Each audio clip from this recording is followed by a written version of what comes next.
आहे, हे कुत्रे डुकरं जेवढे झाले हे पकडण्यासाठी काय करायचं करा.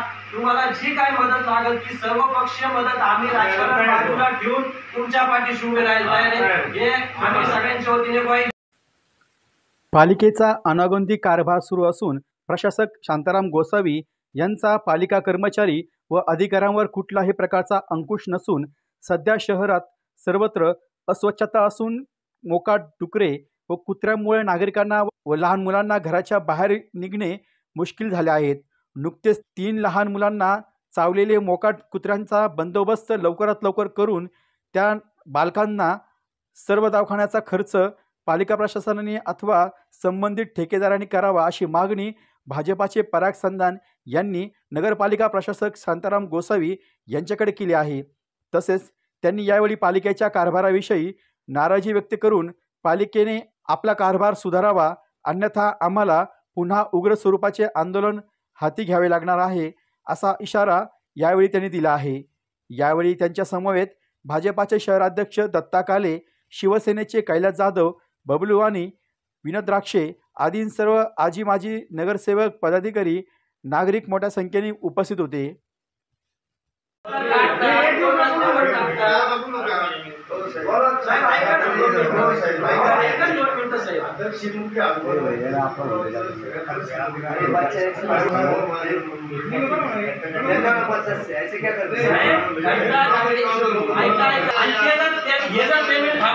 तुमचे पेमेंट थांबवायचे पत्र देतो साहेब. हे कचरा घाण पडती त्याच्या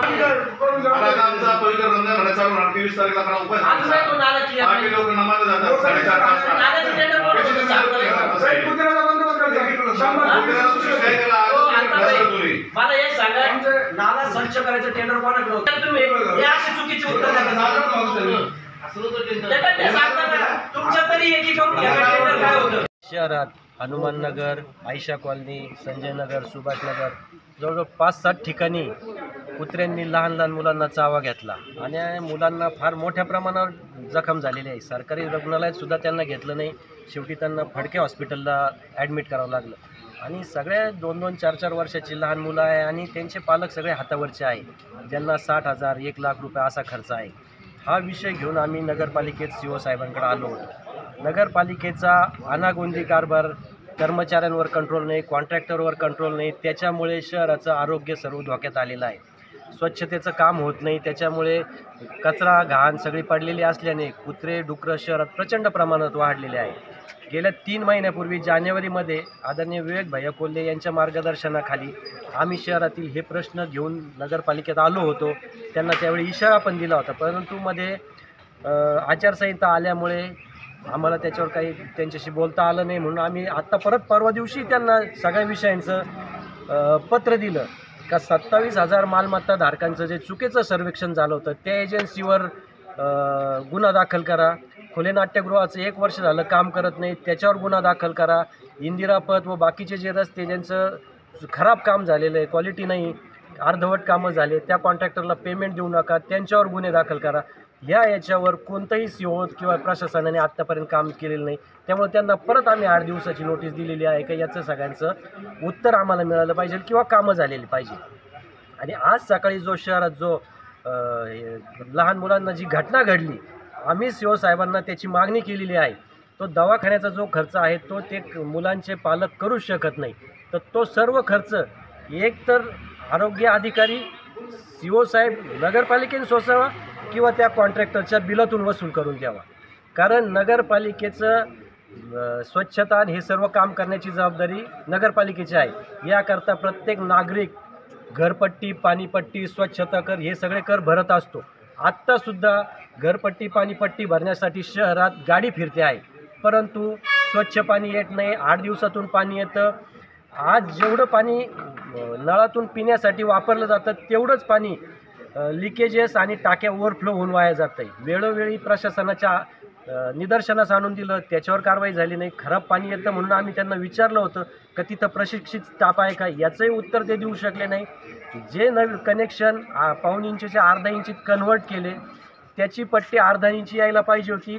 ते पाणीपट्टीच्या ज्या मॅडम आहेत इन्चार्ज, त्यांना विचारलं, त्यांच्याकडे पूर्ण माहिती नाही, फक्त टोलवाटोलीचे कामं चालू आहेत. तरी आत्ता आम्ही प्रशासनाला विनंती केलेली आहे का जोपर्यंत ह्या सगळ्या गोष्टींचा निर्णय होत नाही तोपर्यंत स्वच्छतेच्या ठेकेदाराचं पेमेंट देऊ नये, या लहान मुलांचा दवाखान्याचा खर्च त्यांच्याकडून वसूल करावा व पाणी, स्वच्छता, आरोग्य या सगळ्या गोष्टी जोपर्यंत होत नाही तोपर्यंत ही वसुलीची जी गाडी आहे ती गाडी नगरपालिकेच्या बाहेर काढू नये, अन्यथा आम्हाला कारवाई करावी लागेल व जर ही काही याच्यावर कारवाई नाही झाली तर ह्या ज्या लहान मुलांना जे दुखापत झाली या पालकांच्या वतीने आम्ही प्रशासनावर गुन्हे दाखल करणार, कारण याच्यापूर्वी नगरसेवक होते त्यावेळी प्रशासन नगरसेवकांवर ढकलून जबाबदारी देत होता का नगरपालिकेचे नगरसेवक आम्हाला काम करू देतो, पण आता गेल्या वर्षापासून प्रशासन आणि प्रशासन अधिकारी हे पूर्ण CO साहेब आहे,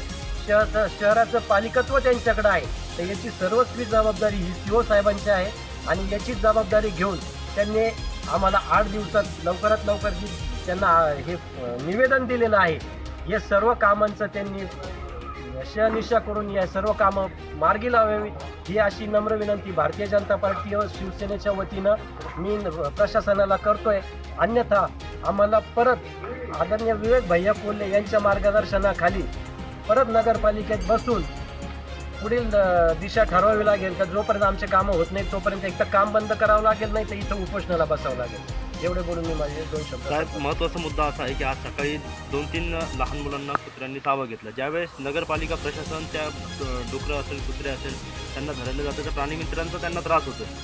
अशा बाबतीत तुम्ही त्यांच्या पाठीमागे प्राणीमित्रांचा जर त्रास होत असेल तर प्रशासनाने आत्तापर्यंत कधीही सांगितलं नाही का प्राणीमित्रांचा त्रास होतो. पण हे जर त्यांनी सांगितलं असतं प्राणीमित्रांचा त्रास होतो तर सर्व पक्षीयांनी त्यांना मदत केली असती ना. आम्ही पण समजू शकतो का प्राणीमित्रांचा त्रास आहे, पण ज्या प्राणीमित्रांचा त्रास होतो त्यांना पण आजचं इन्सिडेंट दाखवू शकतो. प्राणीमित्रांचा जर त्रास आहे हे बरोबर आहे, पण त्याच्यात पण नगरपालिका त्या सगळ्या कुत्र्यांना अँटी रेबीजचे इंजेक्शन देऊ शकते, त्याला तर प्राणीमित्रांचा विरोध नाही. डुकरं पाळायला काय प्राणीमित्रांचा सपोर्ट नाहीये. जागोजागी शारदा नगर असेल, दत्तनगर असेल, दत्तपाराच्या वर असेल, या ठिकाणी लोक गावातलं अमरधाम असेल गावातून जागोजागी उष्टे अन्न गोळा करून आणतात, तिथं टाकतात आणि त्याच्यामुळे ते डुकरं गोळा होतात तिथं. याला तर प्राणीमित्रांचा काही सपोर्ट नाही, हे फक्त लपायचे कारण नाही. बाकीच्या नगरपालिकेत पण कामकाज चालू आहे, यांनी सांगावं आम्ही सर्व पक्ष यांच्या मागे उभे राहू अशा गोष्टींमध्ये. आणि चांगल्या विषयासाठी कोपरगावची राजकीय संस्कृती आहे. आदरणीय कोल्हे साहेब असतील, काळे साहेब असतील, यांनी कायमच शिकवलं चांगल्या कामासाठी कायमच सगळे प्रशासनाच्या मागे उभे राहिले. प्राणीमित्राबरोबर शब्द बैठक घेऊ. जर गरज पडली तर त्यांनी बोलवा प्राणीमित्रांना, आम्हालाही बोलवा. आजचे जे लहान लहान मुलं आहेत त्यांना आम्ही घेऊन येतो त्या प्राणीमित्रांसमोर.